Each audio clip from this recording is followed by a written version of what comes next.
Hello, and welcome to another edition of Fox Sociology. I think that's what I'm going to call these things for future reference. So today we're talking about education.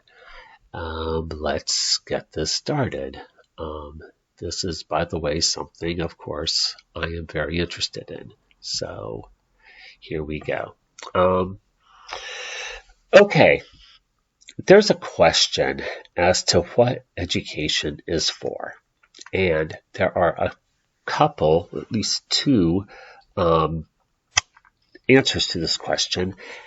And I feel like that they are competing answers. So let's get you to think about this a little bit. Okay, so first of all, one answer to the question of what education is for social reproduction. Remember, social reproduction is the tendency to land at the same social class as one's parents. Okay, so basically, like the Monopoly game. Actually, you didn't play the Monopoly game. That's right. Schools play a big role in social reproduction. Bowles and Gibbs say that they have something called the correspondence principle. Okay, they say that schools train the wealthy to take up positions at the top of the economy while socializing the poor to accept their lowly status in the class structure. Okay, Bowles and Gibbs claims there's a strong correspondence between the structure of schools and the structure of the workplace. Specifically, um, in the areas of power and authority. You've got this hierarchical system with some people at the top and some people at the bottom. You've got at the top the superintendents, the principals, the teachers, and at the bottom are the students. Okay, in the workplace, you've got owners, managers, assistant managers, and at the bottom you have workers. Okay, so the system of power and authority is reproduced. The lack of control that the students have and the lack of control that the workers have. Okay, with the workers, I've already talked about alienated labor, loss of product, process, loss of self, and loss of others. There's also a lack of control on the student's perspective. You know, you are assigned things and told to do it. I will give you work to do and you will do it or you will be penalized. And if you just refuse to do all the work, you will have like a consequence. Okay. Pay. Wages and grades are basically forms of pay. Okay. So, basically in this class, I dole out pay for, in the form of grades. In the workplace, you get wages. Okay. And then competition. Start with the workplace, okay? Loss of others, lowering of the wages, the race to the bottom, etc. Workers competing against one another. You've got competition in schools. You've got curve grading. You've got fear of failure being the big motivator, leading to all sorts of other practices that are, say, not conducive to learning. Okay, so for example, cheating and things like that. I've heard of stories about back when people checked out books from the libraries, is that they would check out books so other students wouldn't get it. I know of some grad programs where after the first year, 1/3 of the class has to be gone. Okay, that kind of competition. So there's then motivation to sabotage other students' work. Okay, so there's also another thing about this is that there's a big difference between the schools in working class neighborhoods and the schools in suburban neighborhoods. Okay, um, schools in suburban neighborhoods often more open classrooms, favor greater student participation, more electives, and focus on internalized standards of control. So what this does is it prepares students for the outside world differently. Children of workers are placed in educational tracks that emphasize docility and conformity. Children of the well-to-do are, these schools prepare them to make independent decisions and be the boss rather to be bossed around. Okay. So there's a whole different kind of education that working class students and upper middle class students are getting. Okay. So that's one structural explanation of social reproduction. Now there's a more of a cultural idea of social reproduction, kind of from a guy named Pierre Bourdieu, and he talks about cultural capital. Okay, the general cultural background, the knowledge, the disposition, and skills passed from one generation to the next. Okay, so schools reward those pupils whose cultural capital is of the well-to-do. Okay, so children from upper middle class and upper class families are more likely to do things like go to the museum on the weekends, have Shakespeare plays on the shelf, play a classical music instrument and things like that. Okay, and this knowledge is rewarded in the schools. So in other words, what schools teach is in line with the cultural knowledge of the upper classes. So each class has a distinct cultural capital, okay? Their own distinct cultural background, knowledge, disposition, and skills, okay? The school systematically values the cultural capital of the upper class and not the lower class, okay? So then that leads to differential academic achievement. It's retranslated back into economic wealth. And the schools legitimates this process by converting social hierarchies into academic hierarchies. Okay, so schools basically reflect the cultural capital of the well-to-do, and so they have an advantage. They get through, and they're able to do well, and the schools are saying, yeah, see, we're doing our job. So a second concept that Pierre came up with is habitus, basically habits. Okay, here's a definition of habitus.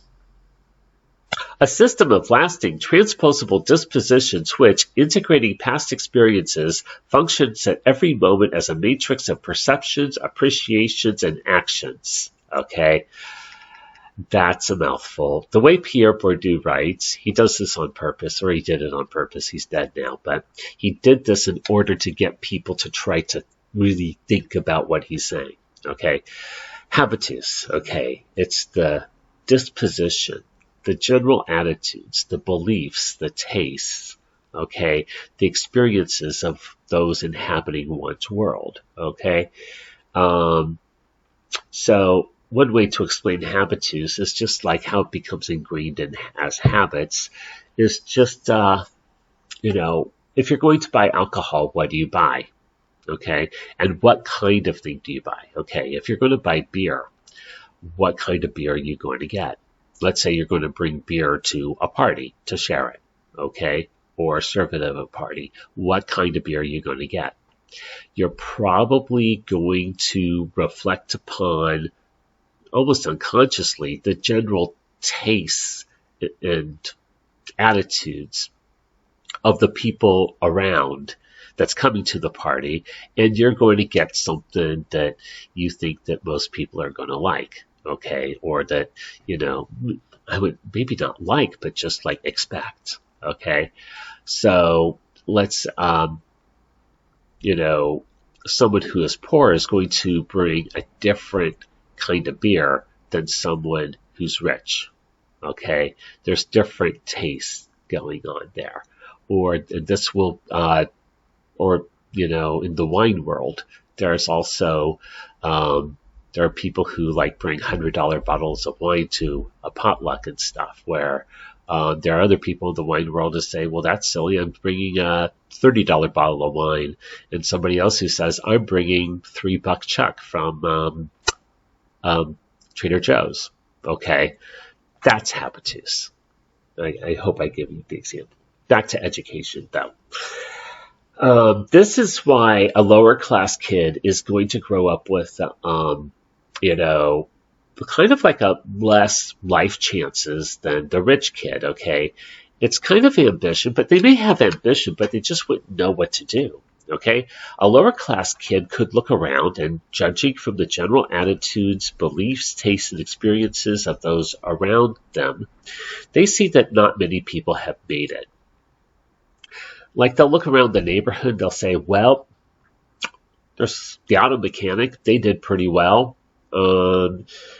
And a lot of people here work in retail, and some people work for the city, but there's not a lot of jobs. There's a lot of unemployment in this neighborhood, so maybe I can get a job around here or something. They're going to get that message, and they're going to, grow up with that message of, that's basically what their lot in life is going to be. Okay. The rich kid's going to grow up with doctors and lawyers and engineers, okay, software engineers and stuff, and they're going to get the message that that's what's going to be expected of them, okay, just because of the general attitudes, beliefs, tastes, and experiences of those inhabiting one's social world, okay? So, habitus. So, schools play a role in reproducing social class as a way of reproducing capitalism, either by reproducing the capitalist system or by valuing the culture of the ruling class. That's very important. I'll read it again. Schools play a role in reproducing social class as a way of reproducing capitalism, either by reproducing the capitalist system or by valuing the culture of the ruling class. Second, what is education for? Here's another answer. And it refers to a book that I have to say changed my life. Okay. It is by Paulo Freire called Pedagogy of the Oppressed. And we're talking about what is education for? It's the practice of freedom, as what Freire and other critical pedagogy people say. Okay. He talks about the banking concept of education. Okay. This is in your classes. This is in my classes to a certain extent. I try to get out of it, but we'll see. Let's just go through it. This is from chapter 2. This is the banking concept of education. The teacher teaches and the students are taught. The teacher knows everything and the students know nothing. The teacher thinks and the students are thought about.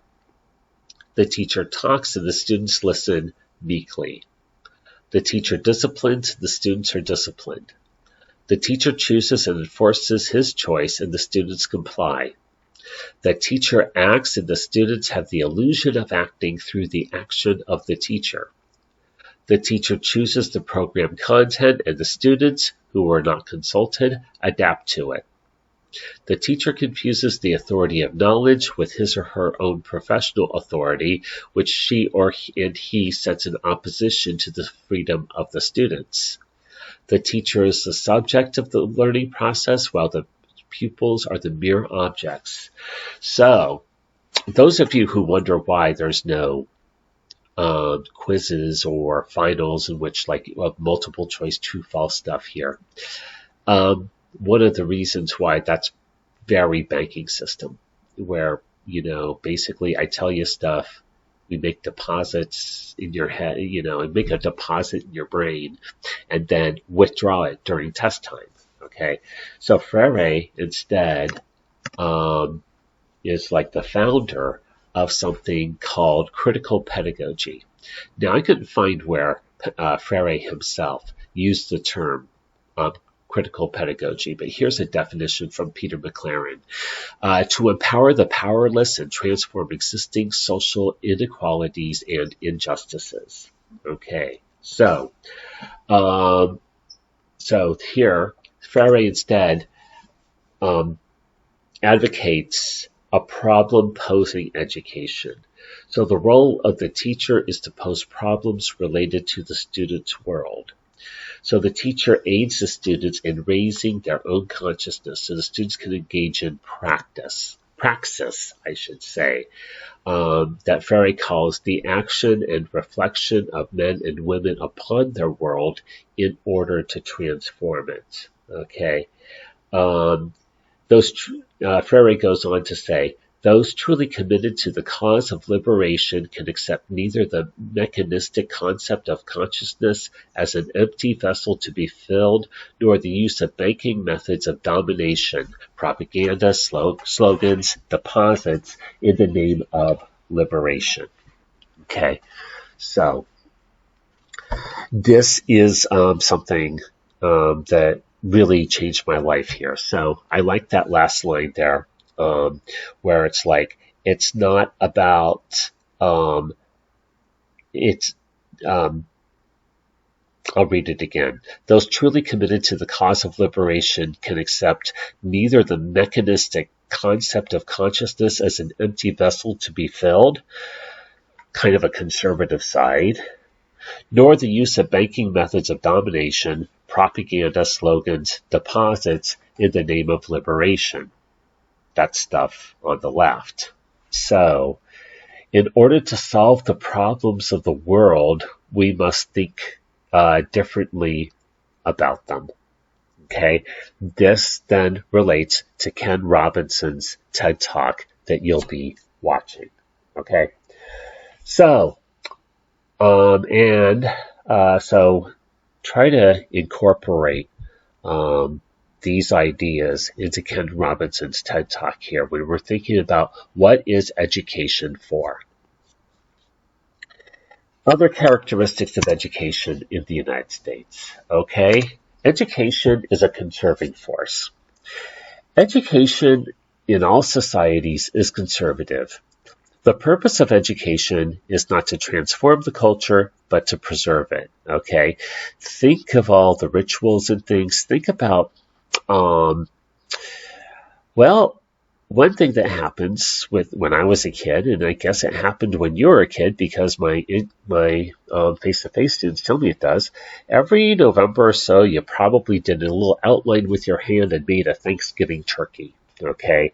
And you were taught the story of the at least those of you who are raised in the United States, you were taught about the Thanksgiving story about pilgrims and Native Americans having a cold winter, and so they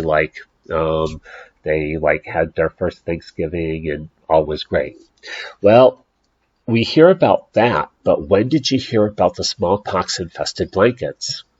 Perhaps maybe some of you haven't heard about this, but look up something by a guy named Lord Jeffrey Amherst when he sent a letter to England to try to get blankets that were used by smallpox patients to give to Native Americans.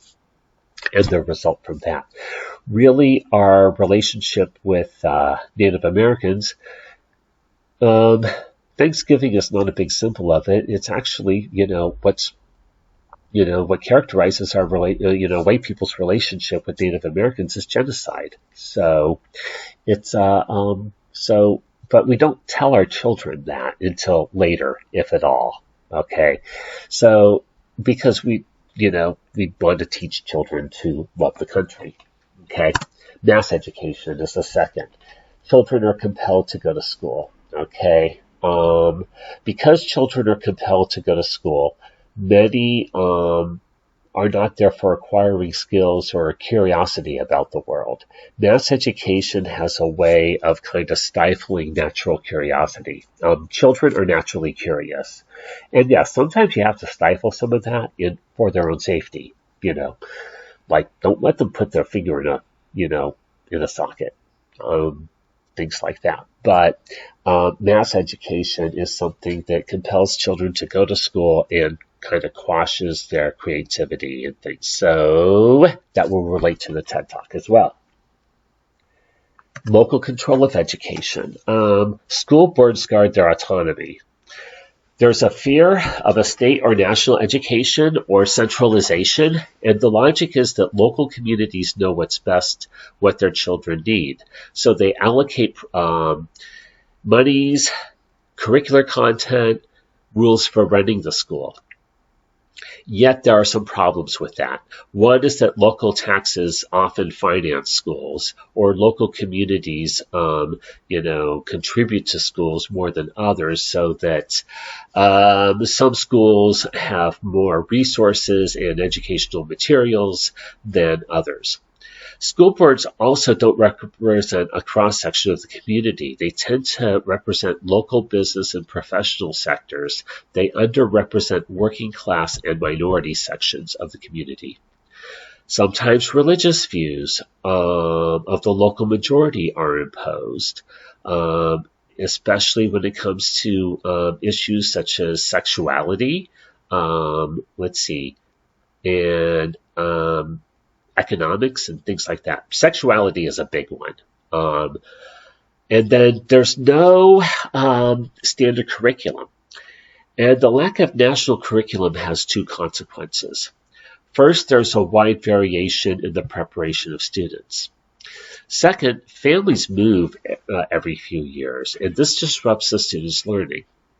If there's a national curriculum, a child could leave New York on Friday and start school in California on the following Monday and pick up where they left off. As it is now, students often either, when they move, either they are doing the same thing that they've learned before and so they're bored, or they haven't had the preparatory material and so they feel lost. So it's hard for them to catch up. Okay, so I'm very interested in education, of course, and one thing I'm looking at, and this is going to be applicable to you especially, is online education and community colleges. Educational institutions, particularly community colleges, should be concerned with equity, okay? And you probably have seen this before, and there's other kinds, versions of this. This is your basic, your first version here. So the first one, all the kids get the equal thing. They all get a box, okay? Yet the little kid there can't see the game because they are, they only get one box, okay? The big kid doesn't need a box. So with equity, the little kid gets 2 boxes. And the big kid gets no boxes because the big kid doesn't need a box. So it's under equality, everybody gets an equal amount of everything. Under equity, everybody gets what they need. Does that make sense? Okay. It's a kind of a different approach than what you've been, than what you're used to. There are other versions of this. There's another version that has a third panel, which it's a chain link fence rather than the wood fence. So everybody can see the game. Okay. And you don't need these boxes here. But anyway, we don't have that there. In education right now. So we've got a wood fence rather than a chain link fence. So we're trying to provide more boxes here. So we keep saying we believe in equity, but in many ways we're going in the opposite direction, creating inequities. For example, online education. Okay. Online education has grown in recent years. Okay. Grown in the past 14 years. In 2002, 9.6% of all students were taking at least one online course. Okay. By 2015, the figure had risen to 29.7% of all students taking at least one online course. And it may have even gone up since then. Probably has. Overall, college enrollment has dropped by 3.2 percentage points between 2012 and 2015, okay? But online enrollment grew by 3.8 percentage points. So overall college enrollment going down, but online enrollment going up, okay? Between 2012 and 2015, enrollment at community colleges dropped by 9.5%, while online enrollment fell by only 0.6%. So there's a big decrease in face-to-face classes here. And there's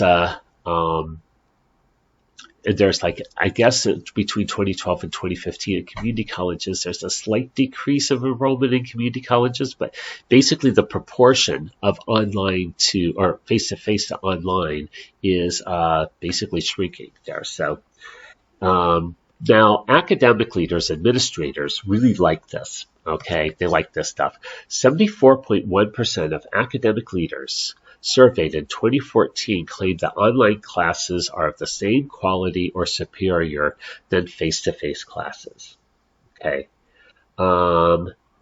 However, only 28% of academic leaders say their faculty accept the value and legitimacy of online education. So administrators push it.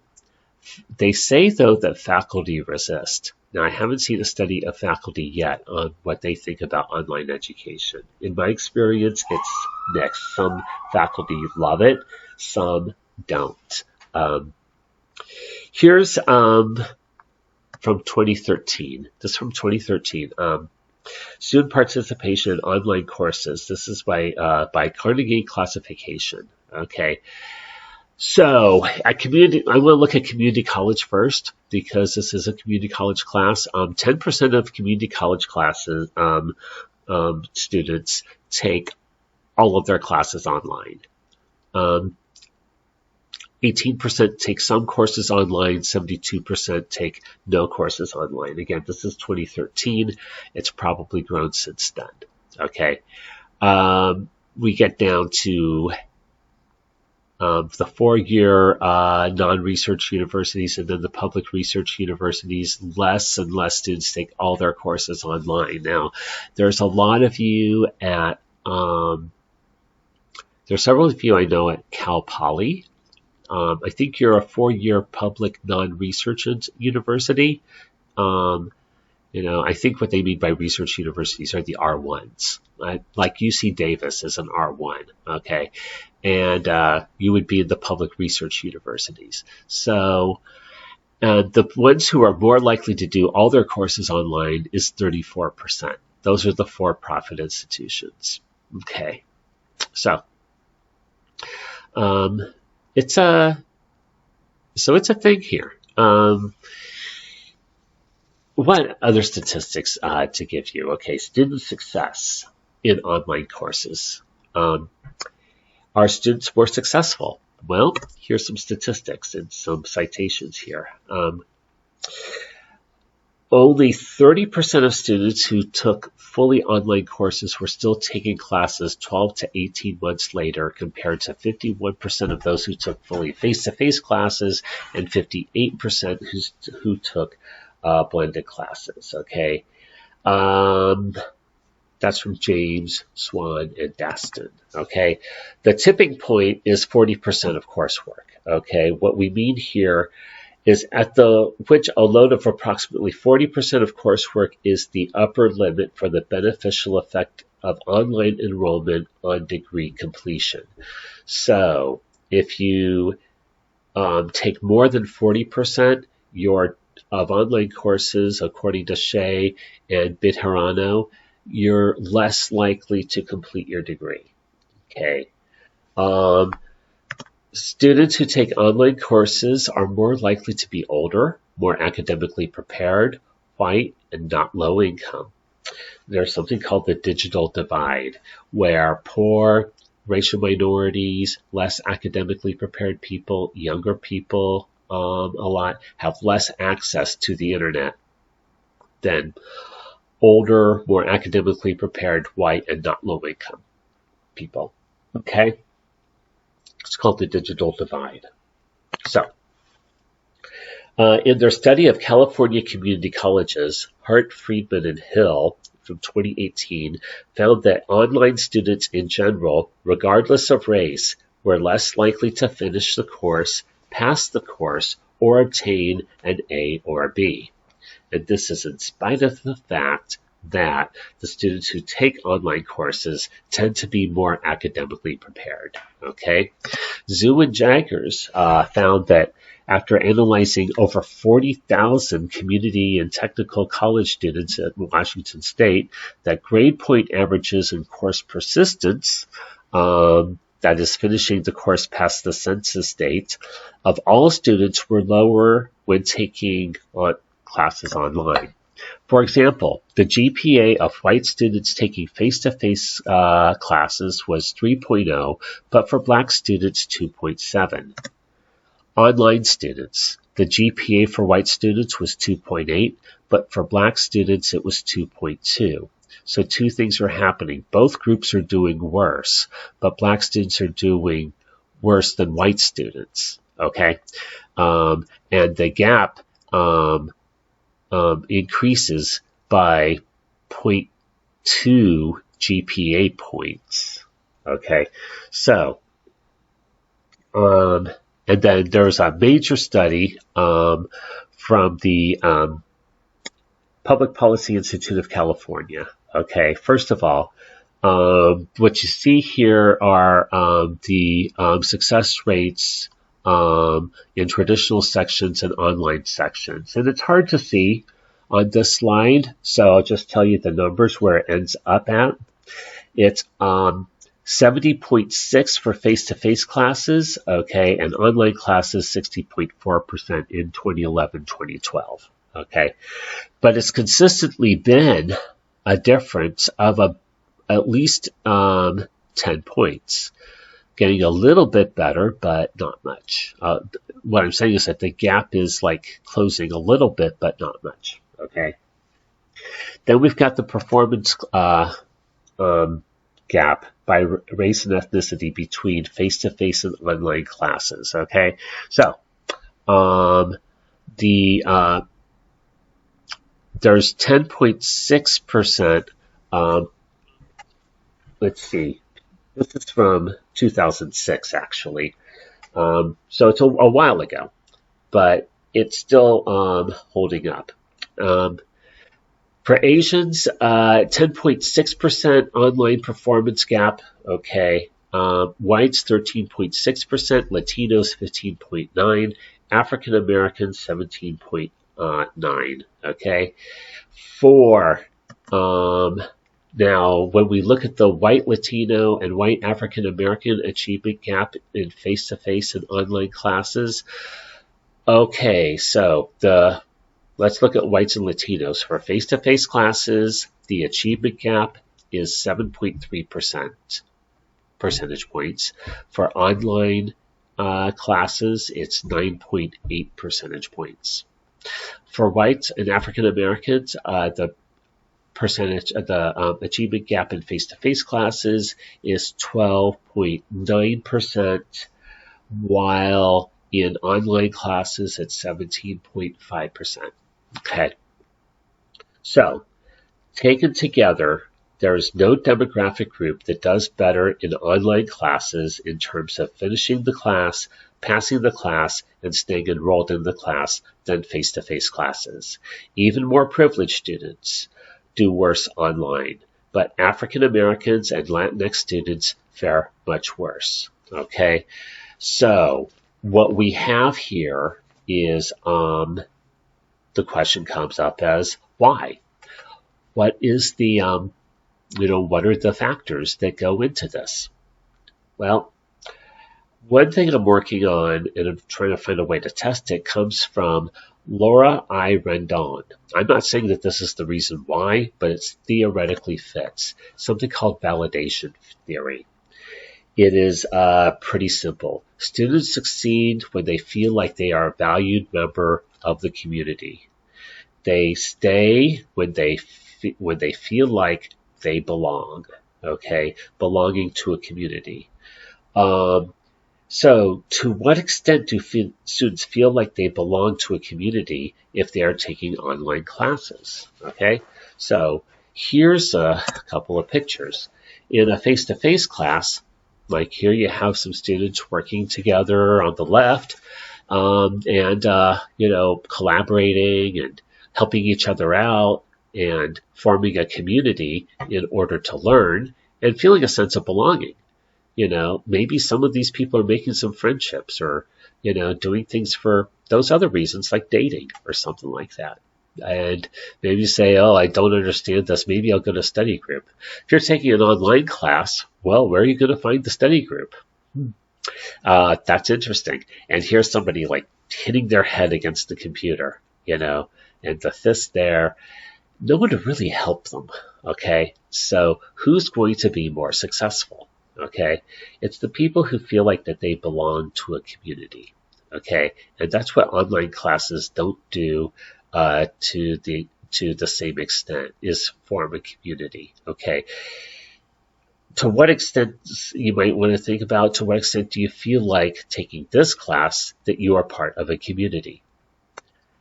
I have a guess. Okay. So anyway, in spite of these data, you can look this up. I'm just going to tell you this. California community colleges are going full steam ahead with online education.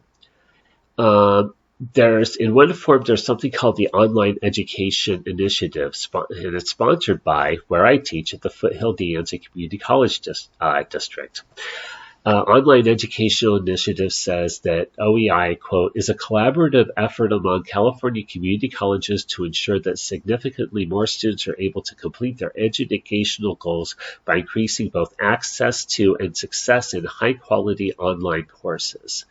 So there's also going to be an online community college that starts in fall, fully online. Okay, this was an initiative from Jerry Brown and the Chancellor's office here. So so let me read you something from their website. I got out this a while. So Governor Jerry Brown and the California community colleges are responding with an online community college to provide skills and credentials working learners need to improve their social and economic mobility and move our state forward. This new competency-based online college will be unlike any other public online education platform and will focus predominantly on sub-associate degree credentials of value tailored to the needs of those working learners. Through partnerships with employers, industry sectors, and organized labor, the online community college would offer the skills that match the jobs that employers are looking to fill. The college will create program pathways to include vocational training, upskilling, and credentialing support for career education jobs in growing industries to ensure strong labor market outcomes and align with future educational and career pursuits. So what is education for?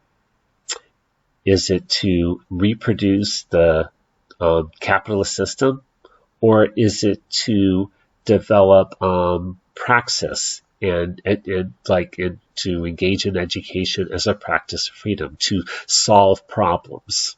Okay. With the growth of online education, it is more about doing this for economic reasons, rather than addressing the problems of the world and learning how to be a member of society. Okay, so there's these two competing explanations going on, and online education is falling into one of them. But what's being lost? So you're going to do your in-class activity around this. So thank you very much, and I will talk to you next time.